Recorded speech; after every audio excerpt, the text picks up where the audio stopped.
មានចំណុចមួយគឺជាបញ្ហាមួយខ្ញុំគិតថាម៉ាក់ទាំងអស់គ្នារួមទាំងខ្ញុំដែរគឺកំពុងតែព្រួយបារម្ភដូចគ្នាគឺតកតងជាមួយនឹងការឲ្យកូនមើល screen time មើលទៅលើ iPad ទូរស័ព្ទឬក៏ទូរទស្សន៍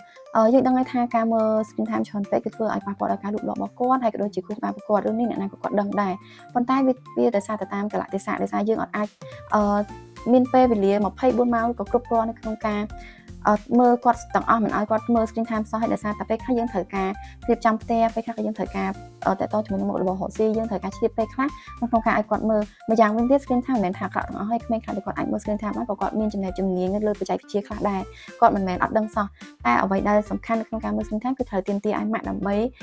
ម៉ាក់ឬក៏ប៉ាប៉ាដើម្បីកំណត់ពេលវេលាឲ្យគាត់អត់ចេះឲ្យតែគាត់មើលទេអញ្ចឹងបើសិនយើងអាចកំណត់ពេលវេលាឲ្យគាត់បានល្អការលូតលាស់របស់គាត់ក៏អត់ប៉ះពាល់ខ្លាំងដែរហើយគាត់ក៏អាចដឹងថាអ្វីដែលជាផលប្រយោជន៍របស់គាត់នៅក្នុងការមើលបច្ចេកវិទ្យាដូចគ្នាតែឥឡូវនេះវាមានចំណុចមួយវាធំជាងការមើល screen time ការកំណត់ម៉ោងទេគឺជាអ្វីដែលគាត់មើលនៅពេលដែលយើងឲ្យគាត់មើល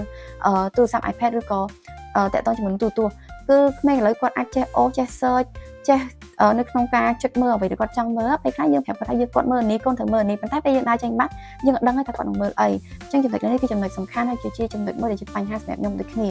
ការកំណត់ឲ្យកូនមើល screen time ខ្ញុំអត់ពិបាកទេខ្ញុំអាចកំណត់គាត់បានប៉ុន្តែកំណត់អ្វីដែលគាត់ត្រូវមើលគឺទើបជារឿងពិបាកដោយសារពេលដែលយើងដឹងថា YouTube មិនមែនមាន channel ល្អទាំងអស់ទេពេលខ្លះក៏មាន channel មួយដែលអត់ល្អ channel ដែលធ្វើឲ្យកូនយើងទៅជាក្មេងរឹងរូស channel ដែលធ្វើឲ្យកូនយើងទៅជាក្មេងមានចរិតមិនល្អចរិតដែលក្មេងអាយុប៉ុណ្ណឹងមិនគួរមានប៉ុន្តែនៅពេលដែលគាត់មើល YouTube មើលចំ channel ណាដែលបង្រៀនគាត់ពីចំណុចខ្លះនោះគឺគាត់នឹងទទួលបានលឿនមែនតើសឹងតែយើងអត់អាចនឹកស្មានបានថាវីដេអូទៅមើលម្សិលមិញថ្ងៃនេះគាត់អាចធ្វើតាមបានណាបងប្អូនអញ្ចឹងចំណុចនេះគឺជាបញ្ហាមួយសម្រាប់ខ្ញុំដូចគ្នាបើសិនជាអ្នកដែលគាត់អាចមានលទ្ធភាពគាត់អាចទិញជាប្រភេទ tablet ដែលមានតែវីដេអូរបស់ក្មេងៗខ្ញុំគិតថាវាជាចំណុចមួយល្អដែរប៉ុន្តែអ្នកដែលគាត់អត់មានលទ្ធភាពគ្រប់គ្រាន់តែគាត់អាចទិញជា tablet ដែលមានតែវីដេអូសិតតែវីដេអូកូនក្មេងគឺគាត់ត្រូវប្រយ័ត្នទៅលើការ control ទៅលើការគ្រប់គ្រងអ្វីដែលគាត់មើលអញ្ចឹងពីខ្ញុំទៅវិញខ្ញុំកំពុងតែធ្វើសាកល្បងដូចគ្នាវាអត់ទាន់ទទួលជោគជ័យបាន 100% គឺខ្ញុំកំណត់ទៅលើពេលវេលាគាត់មើលខ្ញុំកំណត់ទៅលើ channel ដែលកូនត្រូវមើលឬក៏អ្វីដែលកូនត្រូវមើលខ្ញុំទទួលស្គាល់ថាពេលខ្លះកូនមានអារម្មណ៍ថាគាត់ដូចជាអត់ទទួលបានការស្រឡាញ់ឬក៏ការ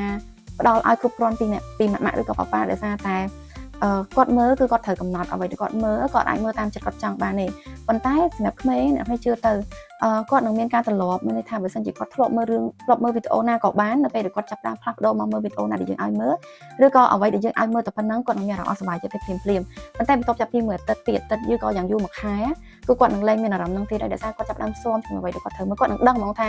ម៉ាក់ឲ្យគាត់មើលតែនេះទេអានោះគាត់អត់ឲ្យមើលទេម៉ាក់មើលបានតែនេះទេវីដេអូផ្សេងគឺមើលអត់បាននេះចឹងគាត់នឹងដឹងថាគាត់ត្រូវមើលតែវីដេអូណាពេលដែលចាប់ផ្ដើមផ្លាស់ប្ដូរដំបូងយើងអាចនឹងធៀមចិត្តបន្តិចគាត់អាចនឹងកេកកុសគាត់អាចអត់សប្បាយចិត្តគាត់អាចនឹងយំបដាមើលបដាគាត់នៅតែមើលចឹងទាំងអស់គ្នាកុំបារម្ភប៉ុន្តែគាត់ថាគាត់មើលបដាគាត់យំបដាគាត់អត់សប្បាយចិត្តគាត់សួរថាហេតុអីបានគេមើលអញ្ចេះបានអីគាត់មើលអញ្ចោះអត់បាន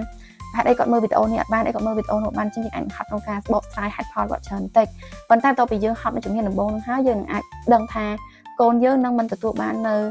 អត្តចរិតមួយដែលមិនគួរឲ្យគាត់រៀននៅក្នុងអាយុប៉ុណ្ណឹងឬគាត់មិនគួរនឹងដឹងតែម្ដងយើងអាចទទួលបានចំណុចល្អឬនឹងត្រឡប់មកវិញដែរហើយយើងក៏អាចដឹងថា